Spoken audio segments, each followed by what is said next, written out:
Assalamualaikum warahmatullahi wabarakatuh.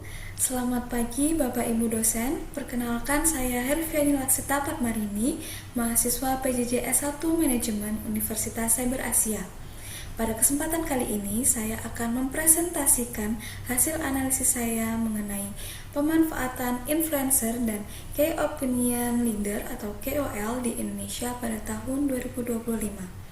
Presentasi ini akan menyoroti bagaimana pergeseran strategi digital marketing dapat mengoptimalkan pertumbuhan bisnis di era ekonomi kreatif saat ini. Baik, mari kita mulai dengan melihat kondisi industri digital di Indonesia saat ini. Ya, jadi sektor utama yang paling merasakan dampak dari tren KOL adalah e-commerce dan UMKM. Berdasarkan data dari Kata Data, Indonesia memiliki sekitar 64,2 juta unit UMKM yang kini tengah melakukan digitalisasi masif. Di tahun 2025, kita melihat adanya fenomena social commerce di mana platform seperti TikTok dan Shopee bukan lagi sekadar tempat berbagi konten, melainkan ekosistem belanja yang lengkap.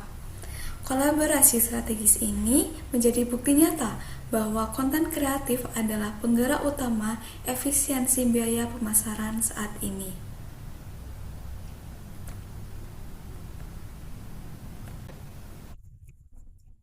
Nah, kemudian di 2025, ternyata nano dan mikro influencer lebih berpengaruh terhadap uh, menarik minat masyarakat di Indonesia. Jadi audiens di Indonesia itu mulai mengalami ad fatigue atau kehilangan minat atau menjadi tidak responsif terhadap iklan selebriti besar. Nah, fokus masyarakat ini malah sekarang justru beralih pada autentisitas dan relatabilitas suatu iklan. Jadi karena kedekatan masyarakat dengan influencer nano dan mikro itu lebih rekat, maka influencer nano dan mikro akan cenderung lebih bisa mempengaruhi masyarakat untuk membeli suatu produk tadi yang ditawarkan. Nah, baik, sebagai contoh nyatanya, mari kita lihat bagaimana strategi live shopping bekerja. Nah, di slide ini mengilustrasikan antarmuka live shopping. Studi kasus spesifik yang bisa kita lihat adalah kesuksesan brand kecantikan lokal, misalnya seperti Azarian atau Skintific. Mereka tidak hanya menggunakan satu artis besar, tetapi mengerahkan ribuan KOL affiliate untuk melakukan live streaming secara simultan selama 24 jam. Nah, mengapa sih hal ini berhasil? Ada 3 alasan utama. Yang pertama, karena urgensi. Penggunaan kupon eksklusif itu biasanya hanya muncul saat live memicu belanja yang impulsif dari konsumen. Kemudian yang kedua, trust. Penonton bisa meminta KOL untuk mencoba produk atau swatch secara langsung sehingga memberikan bukti kualitas yang lebih transparan. Kemudian alasan yang ketiga karena adanya engagement. Dialog interaktif ini membangun kedekatan emosional yang tidak bisa didapatkan melalui iklan televisi konvensional. Nah, perusahaan gimana caranya agar tidak tertipu oleh KOL yang abal-abal? Jadi ada beberapa tips yang harus dilakukan dalam memilih KOL. Yang pertama adalah dengan melakukan audit akun, dengan memverifikasi AI untuk mendeteksi fake followers dan bot engagement guna menghindari pemborosan budget iklan. Kemudian yang kedua, perusahaan atau UMKM tadi juga harus mengukur metrik keberhasilan bergeser dari yang tadinya likes menjadi click-through rate atau CTR dan jumlah transaksi langsung.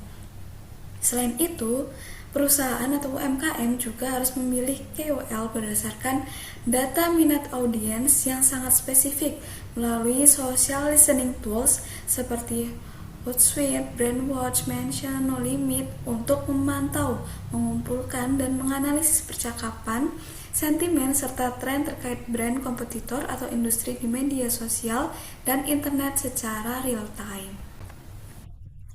Nah, selanjutnya Perubahan pola konsumsi ini tentu memberikan dampak yang signifikan bagi berbagai pemangku kepentingan. Mari kita tinjau dari sisi stakeholders. Yang pertama, bagi UMKM, mereka kini memiliki akses pasar nasional tanpa perlu menyewa toko fisik yang mahal. Cukup dengan bermitra dengan KOL yang relevan. Namun implikasinya mereka wajib memiliki data analitik yang kuat. Kemudian yang kedua, bagi konsumen, mereka mendapatkan pengalaman belanja yang lebih terhibur dan informatif, serta mereka juga bisa memberikan keputusan belanja yang lebih cepat. Namun di sisi lain, konsumen juga berekspektasi tinggi nih terhadap layanan 24 jam terhadap UMKM. Nah, yang ketiga, bagi masyarakat atau pemerintah, tren ini membuka lapangan kerja baru seperti konten kreator. Namun, pemerintah juga perlu memperkuat regulasi terkait pajak dan etika periklanan guna melindungi konsumen dari konten yang menyesatkan.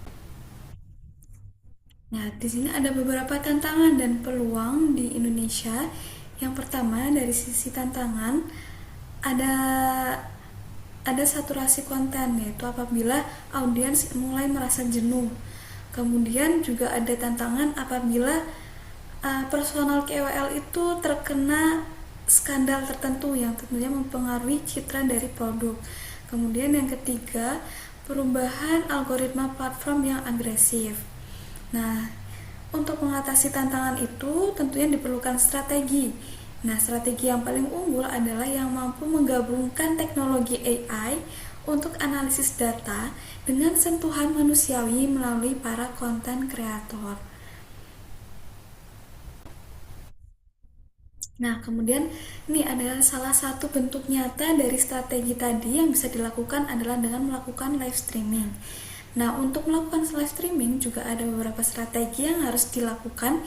Yang pertama adalah memilih host atau influencer yang tepat.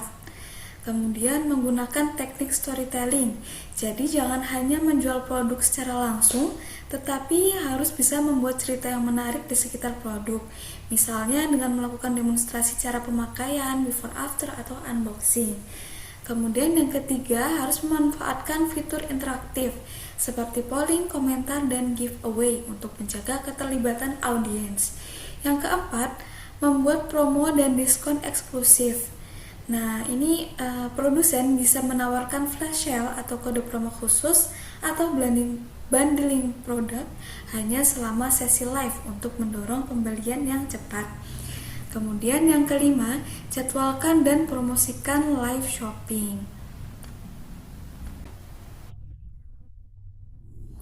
Nah, berikutnya ada tantangan dalam live shopping yang tentunya harus kita cari solusinya.